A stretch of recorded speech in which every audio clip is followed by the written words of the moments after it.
Hello, thanks again for joining me on Merlin's Mountain. I hope your day is good. Mine's pretty good so far. Actually, you have to excuse the hat hair though, because it's kind of chilly at the moment and it's been throwing down large amounts of rain and generally storming. Quite nice outside at the present time though. Just at the present it can change. You get 10 different kinds of weather a day on the mountain here. So anyway, my name is Andy, and I hope your day is good. I really do. In this video, we're going to do a Friday reading, and happy Thanksgiving for yesterday, by the way. I was going to actually do a Thanksgiving video yesterday on the day, but internet just didn't work. Really stormy conditions and everything crazy. So in this video, right, the Native American Tarot. I haven't used this one for too long. I was just looking through my decks thinking, which deck shall I use today?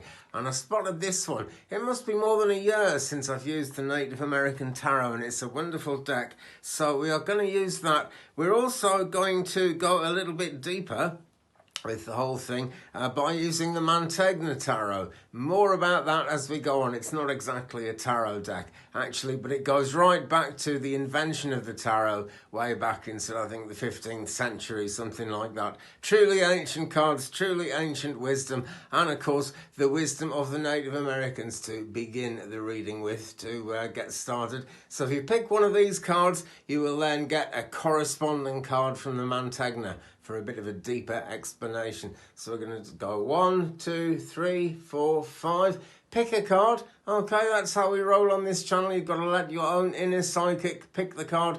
Your inner psychic always knows where the right way for you to head actually is. Okay, it's a lot like your North Node in astrology. It's the higher self. It's all of that kind of good stuff that we have around us, that we have in us, but it's so easy to forget that we have in us because we live in a world that tries to convince us that we don't really have any of the answers ourselves, and the only way to go really is to follow whatever the government of the day is doing, and whatever the government of the day is doing, it's never really very good in my humble opinion. Okay, so with that, Tinkerbell has destroyed the bed as usual, but that is what Tinkerbell does. Okay, Marcy is asleep downstairs. They got their own special spots where they like to sleep, really. Okay, the house is like a kind of cat internet, and they just choose their favourite sites. That's how it goes. So card number 1. Okay, here is card number 1 from the Native American Tarot. It is number 17. Essentially, it's the star. This one's called the stars, and that's just a nice take on the star, I think, because there are so many of them. And it's kind of easy to forget for me in UK at the moment because we've had such stormy weather and such clouds that I haven't actually been able to look up at the night sky for quite a long time now. I know Orion is just about outside my window at a certain time every evening, but I haven't seen him yet. But there we go. This is just the thing, you know. And the message of the star really is that you've got to be at your best pretty much at all times. And this card, if you pick number 1, is a reminder to try and be the best version of yourself that you can be, because you never actually know when conditions are suddenly going to change and you're really going to need to be that person. That's really the message here.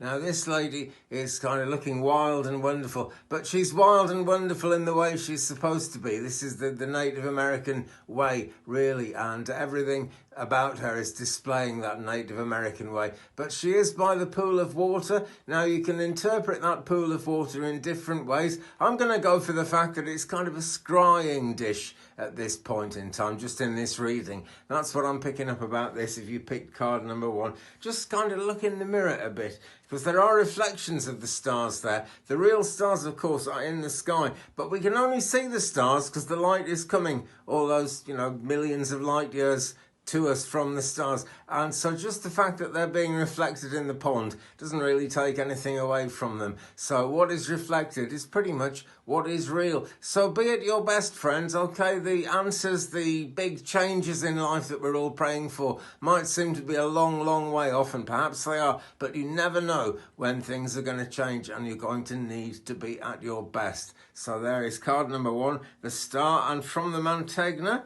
we will turn over the top card, and here this is the back of the Mantegna. This is very much what it looks like, and this is the front. Very pretty cards, these kind of all silvery background on them. So what's this one? Logic, loika, number 22. Okay, it does actually have a number system all of its own, this one. But logic, that's the thing to apply here.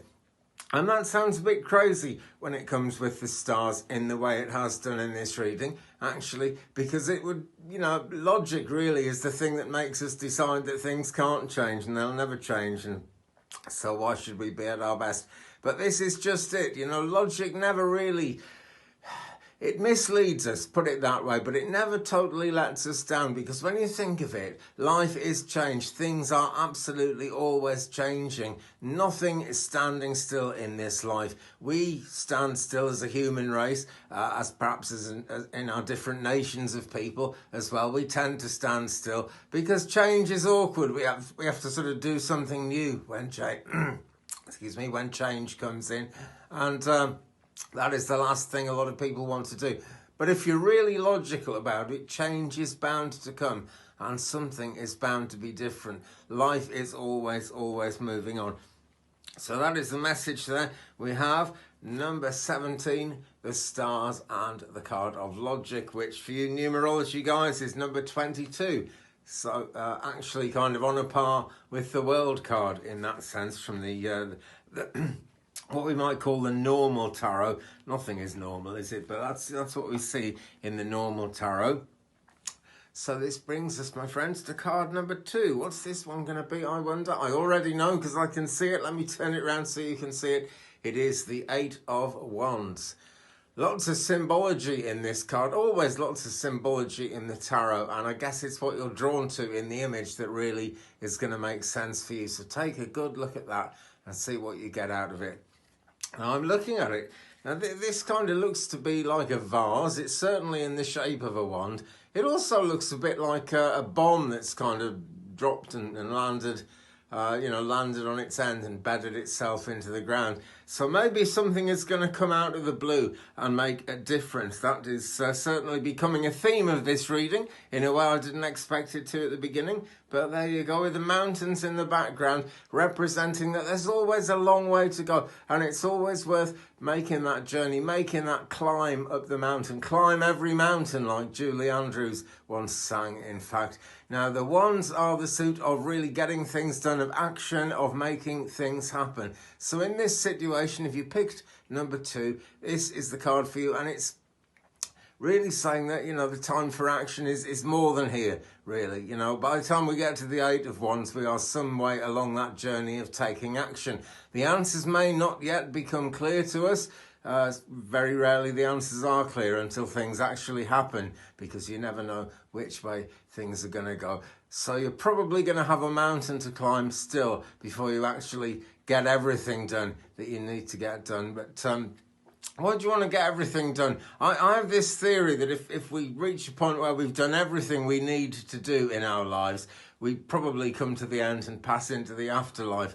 And the afterlife is a wonderful place. It really is. But the thing to do is actually be here and keep on making things happen. So I wouldn't be in too much of a hurry here. I wouldn't let this card put pressure on you. But the fact is, life is pushing you towards getting lots of things done at this time with the 8 of Wands. So which Mantegna card have we to go with that? Astrologia. Astrology, and that is number 20. It's number 29. We have a completely different system of numbers in the Mantegna.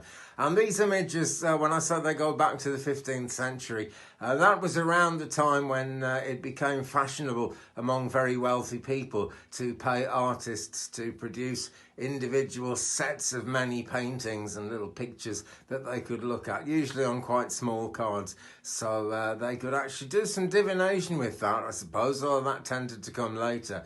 But they were just things to look at, and you'd pull this card out, or this picture out of your pile of pictures, and you'd think, what is this saying to me? So what is this saying to you, friends? Astrologia, astrology. Well, astrology is always kind of in control of things. We have got Mars retrograde. If you're watching this video right now, today, on the day that it's uploaded, which is the day after Thanksgiving 2022. If you're watching in the future, don't worry about it, but something is happening in astrology. Now, Mars retrograde tends to cause delays, so I'm going to say that if you're actually watching right now as the video comes out. Expect some delays, okay? But there's only one way to get over the delays, and that is to keep moving on from the 8 of Wands position, keep going forward, and keep embracing change. You know, life is change. That's coming up again and again. It actually came up in the last reading I did last Friday, thinking about it, and it's come up in some private readings that I've done since. So it's certainly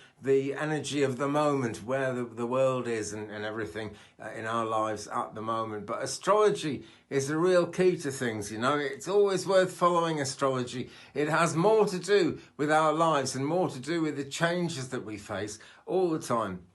It really does. It's kind of increasingly a part of the way things happen, because it is actually the planetary alignments, all the magnetism from that really make a difference. Okay, so astrology and the 8 of Wands, getting things done, but thinking about those external forces as well, which is so important to do. Okay, that's card number 2. Now we come to card number 3, and if you picked all 5 cards, which you're very welcome to do, this is really what it all hinges on.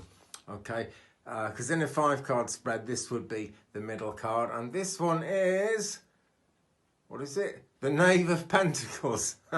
It's got all the different languages written on the card. Can you see that? All the different languages, and so I couldn't see what it was supposed to be instantly, but it's the Knave of Pentacles, essentially the Knight of Pentacles, and here we have the Badger, and on Merlin's Mountain here I am blessed to have badgers around me. I see them every now and again if they don't see me first, because they're very timid creatures, but especially at night I'll pick them up in the car headlights, scurrying off into their badger sets. Now badgers are blamed for all kinds of crazy things going on, but they are actually a part of nature. And we do have to deal with nature. And this is one of the joys of keeping animals. And I'm blessed to have my ducks, my cats and my chickens. And they teach me a lot. You know, you can almost tell what the weather's going to do, I suppose, is the most obvious one, from the way the animals are behaving. And you saw Tinkerbell at the beginning of the video. Well, yeah, she knows the weather isn't going to be as nice as it looks outside at the moment, or at least not for long. So get in touch with that kind of animal instinct. You know, and because we're human beings, we are a kind of animal, and we do have an animal instinct. Again, we're encouraged to put it off, to push it away, to, you know, really sideline that animal instinct and just go with whatever the television is telling us, or whatever the politicians are telling us, or whatever. But the important thing is actually to keep moving in tune with what we are, with who we are, because it's that basic animal human at the heart of things that really is what drives us. You know, I think we all know by now that the brain is made up of the 3 parts, and the part at the back, right at the back, is essentially the fish brain, I guess you could call it. It's that primeval, and it doesn't have a lot of thinking going on. It's just what makes us kind of auto respond to things. That's really what we're driven by, though, and everything that we have on top of that, everything over and above that, I guess you could say it's a bonus, and it's a very positive bonus, because it's what gives us the lives we have and gives us the abilities we have to live wonderful, fulfilling lives, and sadly to destroy the planet. So think back to that animal mindset. Okay, it's the Knight of Pentacles, so there is definitely a need for some grounding showing up in this card. The Pentacles are, well, it is the suit that represents the earth signs in astrology. So really think about grounding yourselves, because you're pretty close to reaching that King of Pentacles, well, Queen and King of Pentacles stage, where things really start coming into fruition. You know, the answers aren't too far away when this card comes up, especially in terms of any kind of financial worries we might be having. The Mantegna card to go with that is the Gentleman, and that it is number 5. And just look at the poise here, okay? Now, I know most people watching this are of the female persuasion. The gentleman idea in the Mantegna here is really just about trying to treat things in a gentle kind of way, you know, because a woman is basically, you know, it's a kind of human. That's really where the word man comes into all this. And we can see this guy is so gentle that he's able to hold a bird, and the bird isn't trying to fly away. And next to him are the dogs and his partner here walking the dogs. So things are going to come together a lot better if we have a gentle appreciation and a gentle way of dealing with the world. That's what really, really matters. And card number 4, as we move into the second part of the reading. If you picked all 5 cards, this is kind of your short-term, not exactly short, I suppose you'd say medium-term future. This is where things are headed. It's not taking us to the end goal just yet, but this is the way things are headed. And it's number 6, and this will be good for anyone who is hoping to find a lover. No doubt it is the Lovers from the traditional tarot viewpoint. And we can see here, there aren't actually 2 people really together in this card. There are 3 people, but they're kind of all in different places. And the lady at the centre of it is holding a rabbit. So in that Native American way, this is actually all about communing with nature. I shouldn't be too surprised that this keeps coming up with a Native American tarot, but it most certainly does. So there's a lesson for us all. Now, the Lovers doesn't have to be a romantic relationship. It might be that something really wonderful is coming into your life that you're going to feel at one with and that you're going to be happy to work with. And that's what this card really is all about. So don't feel you've got to struggle on your own if you drew this card today, if you chose card number 4, because something is coming in from the outside and things are going to be good. It could be a nice relationship. You just never know. And if that's what you crave, dear viewer, I hope that is what's going to happen to you, because that's always a wonderful thing when it comes together. Of course, it can be a two-edged sword, though, can't it? You know, it means, you know, things will be good at the moment and for the time ahead. But when we get a little bit further into the future, then the practicalities start kicking in. So it's not as simple as it seems, the Lovers, but it is a very beautiful message, and it does suggest, at least for a time, that things are going to be good and positive, and I suppose a feeling of sympatheticness as well. You know, you'll be able to use your sympathetic side to be good to someone, and someone else, hopefully in return, will use their sympathetic side to be good to you. But number 6, the Lovers. And love can be a kind of prisoner. That's just come to mind because number 6 was a character. And if you're my age and British, you might remember a television series with Patrick McGoohan back in the 60s called The Prisoner. And he was prisoner number 6. And he was always trying to escape. And he was always asserting that he's not a number. He is a man, a free man. Or, you know, by association, if you're a lady watching this, a woman, a free woman is what you're being called to be. Number 6. Okay, number 6. Love can set you free, and love can be a prison as well. This is the thing to remember. But is it a prison you're going to be happy to be in? That really is the question. So a Mantegna card to go with this, the Lovers. And here we have, what's this number? I have to work out the Roman numerals. 10, 20, 30, 40. Number 42.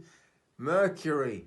So we're back into astrological considerations at this point and thinking about Mercury. Now, Mercury hasn't been retrograde for a little while, but we are moving very close to the next Mercury retrograde beginning. We'll be into the foreshadow of that very soon. It actually doesn't really come in until around about Christmas time, but we're in the foreshadow very, very soon. I haven't got the date on me, but it starts really soon. And that's when Mercury slows down before stopping and going backwards, which is a real thing, by the way. People think that it's kind of crazy to say that, but any astronomer will tell you that Mercury really does do that. In fact, all the planets do it, apart from the Sun and the Moon. So here we have Mercury, and Mercury always has to do with communication, really. Mercury has been called the messenger of the gods. And so when Mercury plays up, anything crazy can happen. But this really is how love is going to come in. It's a kind of messenger from the gods. It's a kind of message of hope. Really, it's always a message of hope when we've got the Lovers involved. But there is some kind of message along those lines coming into you. So if you drew card number 4, friend, looks like it could be quite a good time for you. And but, you know, just never forget Mercury, right? Mercury is always a thing, whether it's retrograde or not. And I don't say he or she because Mercury it's been called the planet of transgender people. It doesn't actually have a gender attributed to it, and it never has done. But it's the messenger, and being Mercury, it is quite mercurial. What more can I say? What more I could say really would have to concern card number 5. And if you picked all 5 cards, this, friends, is your outcome card. It is number 3, and it's the 3 of Cups. Here we are. Now then, lots of emotions at play when we get a Cups card. Hopefully not too severe just yet, but possibly, because it's at the beginning of the Cups journey, and those emotions tend to get ironed out as we go through the suit of Cups. So let me take a look here. We have this amazing bird flying high and kind of spitting lightning out of its beak. Let's come up close to the camera so you can see. And so this kind of follows on very nicely from the Lovers and the Messenger, that is Mercury, that we got in card number 4 there, actually. Something coming out of the divine, something coming out of the sky, really, coming out of nowhere, like a bolt of lightning to make things change. And the emotional journey, well, you know, things are always emotional. We're emotional creatures, humans, aren't we? But some emotions definitely kind of running quite high there, I would think. There are other birds in this image which are kind of scattered around and keeping away from this great big one here. But this is the Native American Tarot, and the images and the symbology are slightly different, excuse me, to what we expect from them. Now, it's really handy that this has come in all the different languages, this card, because it reminds me that another word for cups is the chalices. So maybe you're being offered a chalice here, which is always a symbol of healing, isn't it, for religious people when they take communion. It's kind of healing and forgiveness and all that kind of thing. And that is going to help you with the emotions which are going to be at play in this card, which represents the water signs in astrology. It is the 3 of Cups, and 3 is a good round number. You know, it always involves an upward spiral, shall we say. You know, the emotions lead to that upward spiral, because anything healing or that kind of energy that's really positive is drawn in when we need it the most, and that's really the important thing about the 3 of Cups. And it comes like a bolt of lightning. It really does, or like many bolts of lightning coming out of this amazing mighty bird here. So there's everything to hope for, and you may be feeling it quite a low ebb if you drew number 5, if you chose number 5. If you chose all 5, then, you know, the outcome, as it were, is not really an outcome in this reading. It's moving on to the next stages, moving on to the next steps, and seeing where you're going to end up. Where we're going to end up with this reading is this card, which goes with the 3 of Cups, the 3 of Chalices, and it is, what is it? Forteza, and that means strength, and it's 36 in the Mantegna. This system of numbers in the Mantegna is absolutely mad. The reason is the proper way to use the Mantegna, and this is why I don't often use it in readings, is you're supposed to play a very, very kind of complicated game of solitaire with it, and that's how you do the divination officially. But I'm pretty unofficial kind of person, me. Okay, so here is strength, so easily just cracking this pillar, and if I come up close, you see there is a lion's face being part of the strength character here, and there is of course a lion in the background, and this really is what's going to happen, okay, if you drew the 3 of Cups, because again, just like with the Lovers, you know, you get this upward spiral. The 3 of Cups has often been compared to kind of 2 lovers coming together and an angel coming in to make it go even further. And that's really how the upward spiral happens. So you get friends coming in, and that strengthens things. And it's the strength that really, really matters, because it's the strength that really, really is going to change things. Okay, so I hope you've enjoyed this one. Rather kind of weird card decks I'm using at the moment, but I've got all these decks for a reason, and today I was just drawn to use 2 that I don't usually use. Keeps life interesting, doesn't it? And it kind of shows a different angle on things as well. So with that, friends, I'm going to say thank you very much for watching. Drop a like on this one if you've enjoyed it, please, and do hit the subscribe button if you haven't already. Leave me a comment. We will share the journey, because that's what it's all about, and I look forward to seeing you again very soon in a future video. So love and light to you all, blessings and peace.